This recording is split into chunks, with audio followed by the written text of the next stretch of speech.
బాత్రూముల్లో ఉంటే పైన డ్రోన్ ఎగరేసి వాళ్ళ వీడియోలు తీసినారు. అమరావతి రైతులు ధర్నా చేసేకొస్తే లాఠీ చార్జ్ చేస్తారు. వాళ్ళు న్యాయస్థానం నుంచి దేవస్థానం అనే కార్యక్రమం పెట్టుకొని ప్రజాస్వామ్యబద్ధంగా వాళ్ళ నిబద్ధతను చాటుకోవాలా, వాళ్ళు ఏదైతే అప్పట్లో భూములు ఇచ్చినారో దానికి అనుకూలంగా వాళ్ళు ప్రొటెస్ట్ తెలపాలా, అన్యాయం జరుగుతోందని వాళ్ళ బాధను వెలుగుచ్చాలని ధర్నా చేస్తే అది ప్రజాస్వామ్యంలో రాజ్యాంగం ఇచ్చిన హక్కు. అది వాళ్ళని నరకయాతన చూపించినటువంటి పరిస్థితులు ఎవరు మర్చిపోలే. ఈ రోజున మీరు మళ్ళీ వస్తాను, పాదయాత్ర చేస్తాను, సినిమా చూపిస్తా అంటాను. మామూలుగా మా సంఘం థియేటర్లో సినిమా వేసినప్పుడు ముందు మ్యూజిక్ వేస్తాండే, జించుకు జించుకు జించుకు అని చెప్పేసి, అది మళ్ళీ స్క్రీన్లు వేస్తాండే. ఆ స్క్రీను మీది ఎప్పుడో లేచేసింది, ఇంకా మీ సినిమా ఆడేది ఏంది లేదు. ఇక్కడ జించుకు జించుకే మీది.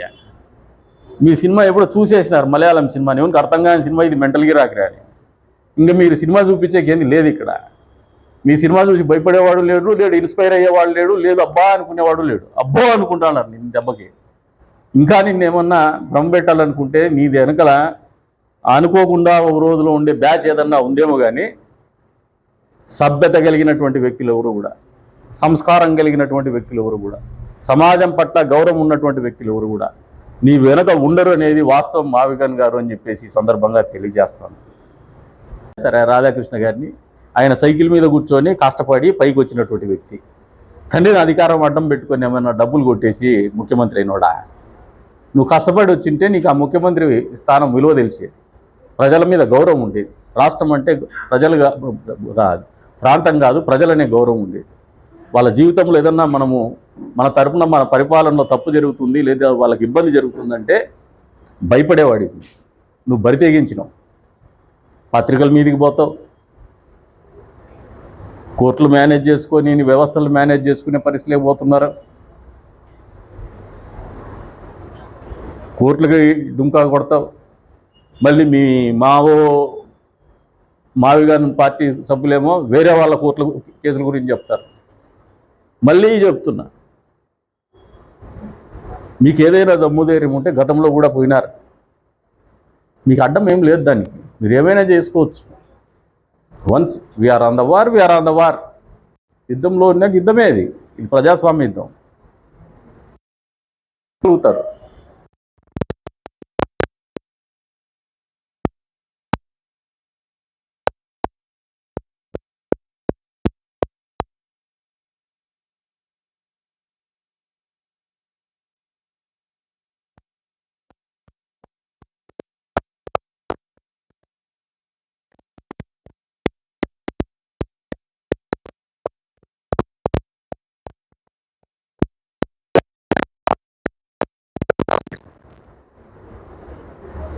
మాకంటే ఎక్కువగా ముక్తకంఠంతో ఖండించాల్సినటువంటి సమాజం ఏదైనా ఉందంటే అది జర్నలిస్ట్ సమాజం.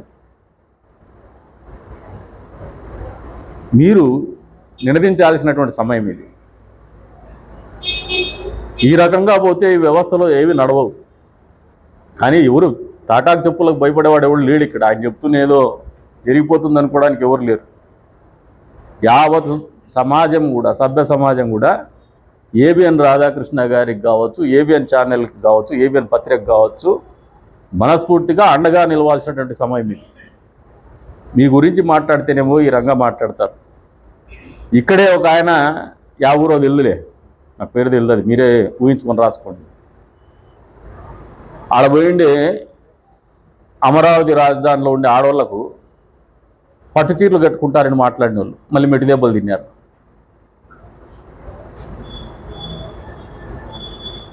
పట్టుచీరలు కట్టుకుంటారని చెప్పి మాట్లాడినారు. అప్పుడు అనిపించలేదా? సిగ్గు అనిపించలేదా మీకు? మీ ఇంట్లో ఆడవాళ్ళు పట్టుచీరలు కట్టుకోరా? గుడిసెలో ఉండే వాళ్ళు పెళ్ళిళ్ళకి ఏం పట్టుచీరలు కట్టుకోకూడదా? అమరావతిలో ఆడవాళ్ళు కట్టుకుంటేనే మీకు అపురూపంగా కనపడిందా? వేశ్యల రాజధాని అని మాట్లాడినారు అమరావతి. ఆ రోజు మీకు ఆడవాళ్ళని మాట్లాడుతున్నాం అనిపించలేదా? ఆ రోజు తాడేపల్లిలో మీరు కూడా ఉన్నారు, మీ కుటుంబం కూడా ఉంది అక్కడ. మరి ఉండే మాట్లాడినారు. మరి ఎవరిని మాట్లాడుకున్నారు మీరు? ఆకాశానికి ఉమ్మేస్తే మీ ముఖం మీద పడుతుంది. దీన్ని నిజంగా ఆలోచన చేస్తే మీకే వర్తిస్తుంది. ఈయన మాదిరిగా ఒక 10 మందిని గుంపేసి ఏబిఎన్ పత్రిక ఏబిఎన్ ఆఫీస్ మీద హైదరాబాద్లో పంపడం అనేది ఎంతవరకు కరెక్టో ఒక్కసారి రాష్ట్ర ప్రజానీకం ఆలోచన చేసుకోవాలి. ఇంకొక ఆయన హద్దులు మీరి నెల్లూరులో కాకాని గారు అసలు ఆయన ఉండడు అని మా స్టేట్మెంట్ ఇస్తా అన్నాడు. ఇంకొక ఆయన మొన్న ఇక్కడ ఇంకా అసలు చంద్రబాబు నాయుడు గారిని వాళ్ళ కుటుంబ సభ్యుల్ని మాట్లాడతాడు. అసలు మీ స్థాయి ఏంది? అసలు మీ ఆలోచన విధానం ఏంది? మీరు ఎవరిని ఉద్దేశించి ఏం మాట్లాడుతున్నారు? ప్రామిసెస్ ఏంది మీ ఆలోచన విధానం? అసలు స్పష్టత లేనటువంటి వాళ్ళు ఎవరికి మతిస్థిమితం లేదా మీ పార్టీలో? మళ్ళీ చెప్తున్నా, like minded people get together. ఒకే రకమైనటువంటి ఆలోచన విధానం ఉన్నటువంటి వ్యక్తులంతా ఒకచోట గుమ్మవుతారు. దానికి ప్రతిబింబమే మావిగాన్ పార్టీ, మావిగాన్ మామయ్య, మావిగాన్ కుటుంబ సభ్యులు. వీళ్ళ ఆలోచన విధానం అంతా ఒక్కటే, బెదరగొడదామనుకుంటున్నారు. సొంత పార్టీ వాళ్ళే అయోమయంలో పడిపోయినారు ఈయన మావిగాన్ స్టేట్మెంట్. అసలు వాళ్ళు ఎక్కడికి పోతున్నారో వాళ్ళకే అర్థం కాలే. ఇతను నమ్ముకుంటే మరి భవిష్యత్తు ఏందో అర్థం కాల. ఏమన్నంటే అధికారం ఉంటేనేమో దౌర్జన్యము, కబ్జాలు, అవినీతి, మద్యం వ్యాపారం, ఇసుక వ్యాపారం, మట్టి వ్యాపారం, భూ కబ్జాలు, బెదిరింపులు, దౌర్జన్యాలు. అధికారం పోతేనేమో మళ్ళీ నేను వస్తే మీ కథ చూస్తా అని. నాకు తెలిసి భారతదేశ రాజకీయ చరిత్రలో కాదు, ప్రపంచ రాజకీయ చరిత్రలో ఏ ఒక్క రాజకీయ పార్టీకి చెందినటువంటి అధినేత అయినా కూడా మళ్ళీ నాకు అవకాశం ఇస్తే గతంలో చేసిన తప్పులు చెయ్యను, నన్ను అధికారానికి ఒకసారి ఓడించినారంటారు. ఇప్పుడు నేనే ఉన్నా, గతంలో ఎమ్మెల్యేకి చేసినాం. మొన్ననే చెప్పిన ఒక చోట స్టేట్మెంట్, గతంలో నన్ను ఎక్కువ బాగా ఆఫీస్లో కూర్చోబెట్టి పని చేయించేవాళ్ళు, అది నేను తప్పు చేసినా, ఇంకా పాప తప్పు చేయదలుచుకోలేదు, అందుకనే ప్రజల్లో ఉంటానని చెప్పేసి. ఎవరైతే ఒక మనిషి who is learning from his mistakes, తప్పుల నుంచి నేర్చుకునేవాడు, వాడు మనిషి. తప్పులు చేసి ఆ తప్పులకు శిక్షింపబడి మళ్ళీ ఇంకా రెట్టింపు తప్పులు చేస్తాననేవాడు రాక్షసుడు. వాళ్ళు ప్రజా జీవితానికి పనికొస్తారా రాజా? ప్రజలు ఆలోచన చేసుకోవాలి. మీరు ఒకసారి గమనిస్తే వ్యవస్థల మీద గౌరవం లేదు, పోలీసు వాళ్ళకి బట్టలు ఇప్పేస్తా అంటాడు. అసెంబ్లీ సాక్షిగా అత్యధిక కాలం ముఖ్యమంత్రిగా పనిచేసినటువంటి వ్యక్తిని, అత్యధిక కాలం ఈ ఆంధ్రప్రదేశ్ రాష్ట్రంలో ప్రతిపక్ష నాయకుడిగా పనిచేసినటువంటి నాయకుడిని, వాళ్ళ వైఫ్ వాళ్ళ భార్యనితో సహా పరాయి స్త్రీలను తిట్టేటువంటి కార్యక్రమము నవ్వుతూ చేయగలిగినటువంటి ముఖ్యమంత్రి బహుశా రాష్ట్ర చరిత్రలో ఈయనే. అసెంబ్లీ వేదికగా ఏ ఒక్కడికి ఇది చల్లదు. ఇంకా ఎవరు కూడా దీన్ని ఈ రికార్డ్ బ్రేక్ చేయలేరు. అక్కడి నుంచి మొదలు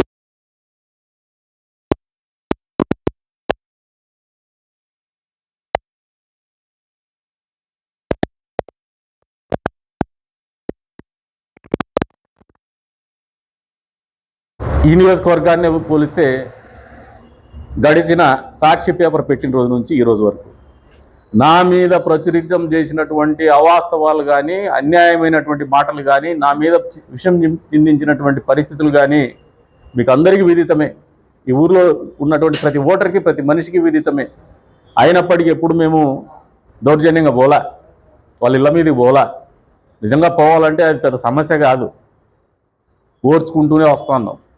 ప్రజా జీవితంలో ఉన్నప్పుడు ఇవన్నీ కూడా విలువలు లేనటువంటి వ్యక్తులతో ఢీకొనాలనుకున్నప్పుడు, విలువలు లేనటువంటి వ్యవస్థల్లో కొద్దిమంది చొరబడినప్పుడు, దానికి అనుగుణంగా వాళ్ళ ఆలోచనలు ఉన్నప్పుడు దాన్ని ప్రతిఘటించేటువంటి పరిస్థితుల్లో మేము ప్రజాస్వామ్యంలో కొత్త రకమైనటువంటి ఆలోచనతో మరింత సమయము సహనాన్ని పాటిస్తూనే ముందుకు పోవాల రాజకీయాలని ఆలోచనకు వచ్చే రాజకీయాలు కొనసాగుతున్నాం. 3 ఏళ్ల పాటు చూపించొచ్చయ్యా మావిగాన్ మావయ్య, 3 సంవత్సరాల పాటు నిరంతరం చూపించవచ్చు ప్రజలు నవ్వుకునే విధంగా. పెద్ద స్ట్రెస్ బస్టర్స్ మీ సినిమాలు.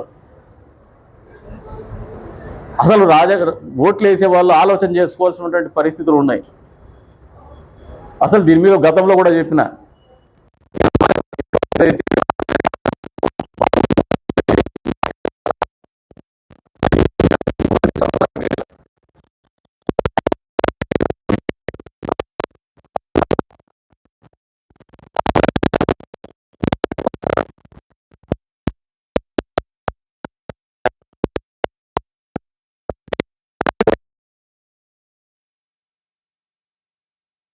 కదా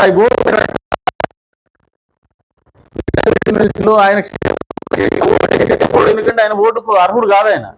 మరి ఆ ఫస్ట్ క్లాస్ ఎక్కడ తెచ్చుకున్నాడో అర్థం కాదు. వాళ్ళ ఆయన ఏమన్నా రాత్రులు మాట్లాడినప్పుడు ఇచ్చేసినాడో తెలియదు. వాళ్ళ తల్లి చెల్లెలు రోడ్డు ఎక్కి మాట్లాడుతున్నారు. ఒక కుటుంబాన్ని చక్కబెట్టుకోలేనోడు, కుటుంబంలో సమస్యలు పరిష్కారం చేయలేనోడు, ఈ రాష్ట్రంలో 5 కోట్ల మంది ప్రజల జీవితాల్లో మార్పు కానీ వాళ్ళ జీవితంలో వచ్చే సమస్యలు కానీ పరిష్కరిస్తాడని ఎంతవరకు నమ్ముతారో ఒక్కసారి ఆలోచన చేసుకోమంటారు. మీకేదో ముట్టుకుంటే కెమిస్ట్రీ వర్కౌట్ అవుతుందంట, ఇంకోటి అవుతుందంట. మామూలుగా మీరు గతంలో ఒక అనగనగా ఒక రోజు అనే ఒక సినిమా వచ్చింది. అనగనగా ఒక రోజు ఒకటి ఏదో జగపతి బాబు సినిమా. దాంట్లో ఒకరోజు రాత్రి పోయేసి ఒకడు ఇంట్లో ఉంటాడు మెంటలోడు. దాన్ని జగపతి బాబు పోలీస్ ఆఫీసర్. ఏం సినిమా అది? ఏం సినిమా అది? ఒకరోజు వెళ్ళిపోతే పోలీస్ ఆఫీసర్ ఇన్వెస్టిగేషన్ చేస్తాడు. తీరా ఒక ఇంట్లోకి పోతే వాడు ఇట్లు అంటాడు. మొత్తం ఆ కొంపలో అంతా మెంటల్లో ఉంటారు. ఆ టైప్ బ్యాచ్ ఇది. తీరా పోలీస్ ఆఫీసర్ షాక్ లేకపోతాడు. అబ్బా అంతా మెంటల్లో అంతా ఒకసారి జమ అయినారు కదరా అని దేవునితో మాట్లాడతామంటారు. అది ఇదే బ్యాచే. ఆ సినిమా ఈయన కోసమే తీసినట్టున్నారు. ఇటువంటి వాళ్ళ చేతికి మామూలుగా ఒక నానుడు ఉంది.